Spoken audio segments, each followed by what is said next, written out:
आखिर ऐसा क्या हुआ कि अमेरिका और ईरान के बीच इतनी गहरी दुश्मनी बन गई? कहानी शुरू होती है ईरान के तेल से। ईरान के पास दुनिया के सबसे बड़े ऑयल रिजर्व्स में से एक है, लेकिन 1951 तक इस ऑयल पर पूरा कंट्रोल ब्रिटेन के पास था और ईरान को सिर्फ 16% प्रॉफिट मिलता था।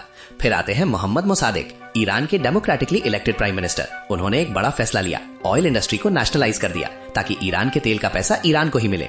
ये बात ब्रिटेन और अमेरिका को बिल्कुल पसंद नहीं आई। दोनों ने मिलकर ऑपरेशन एजाक्स शुरू किया और ईरान की सरकार गिरा दी। इसके बाद गद्दी पर बैठाया गया मोहम्मद रेजा पहलवी को, जो अमेरिका का समर्थक था। अब सिचुएशन बदल चुकी थी। अमेरिका को भी ईरान के करीब 40% ऑयल पर कंट्रोल मिल गया। शाह ने 26 साल तक राज किया। ऊपर से देश मॉडर्न दिखता था, लेकिन अंदर ही अंदर लोग डर में जी रहे थे। सीक्रेट पुलिस का इस्तेमाल करके हजारों लोगों को टॉर्चर किया गया और ऑपोजिशन को पूरी तरह खत्म कर दिया गया।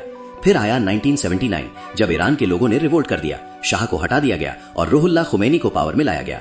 इसके बाद अमेरिका और ब्रिटेन का ऑयल एक्सेस खत्म हो गया, लेकिन इस बार ईरान को डेमोक्रेसी नहीं मिली, बल्कि एक थियोक्रेटिक रूल मिला।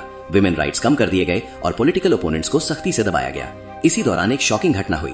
ईरानियन स्टूडेंट्स ने 52 अमेरिकन डिप्लोमेट्स को 444 डेज तक बंधक बनाकर रखा। अमेरिका के लिए ये बहुत बड़ी इंसल्ट थी। इसके बाद 1980 में जब सद्दाम हुसैन ने ईरान पर हमला किया तो अमेरिका ने इराक को वेपन्स और इंटेलिजेंस देकर सपोर्ट किया। इस युद्ध में लाखों ईरानियंस मारे गए। इस सब के बाद ईरान ने फैसला किया कि उसे और मजबूत बनना होगा। उसने हेजबोला और हमास जैसे ग्रुप्स को फंडिंग देना शुरू किया और साथ ही अपना न्यूक्लियर वेपन्स प्रोग्राम भी शुरू कर दिया। अमेरिका ने इस न्यूक्लियर प्रोग्राम को रोकने के लिए ईरान पर इकोनॉमिक सैंक्शंस लगा दिए। फिर 2015 में बराक ओबामा ने ईरान के साथ एक न्यूक्लियर डील की। इस डील के तहत ईरान ने अपने न्यूक्लियर प्रोग्राम को लिमिट कर दिया और बदले में सैंक्शंस हटाए गए। लेकिन बाद में डोनाल्ड ट्रंप आए और उन्होंने इस डील को वर्स्ट डील एवर कहकर कैंसिल कर दिया।